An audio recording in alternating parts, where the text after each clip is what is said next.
que té la cama, el braç, mi cos, que està malament.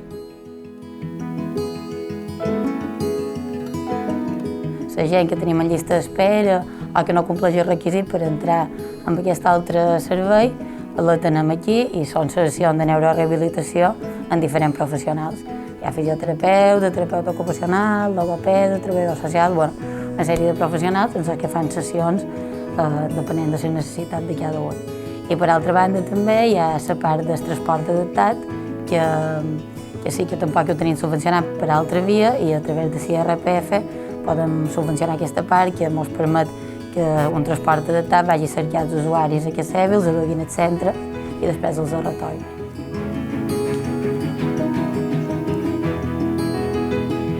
Pintar, escriure, jugar als amics i les amigues, de tot.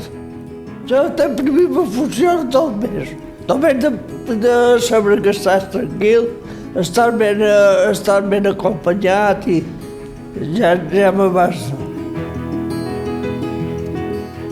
Són gent que ha tingut principalment un dany cerebral, un ictus, un accident de tràfic, per exemple, o gent que té una malaltia degenerativa però amb un estadi lleu.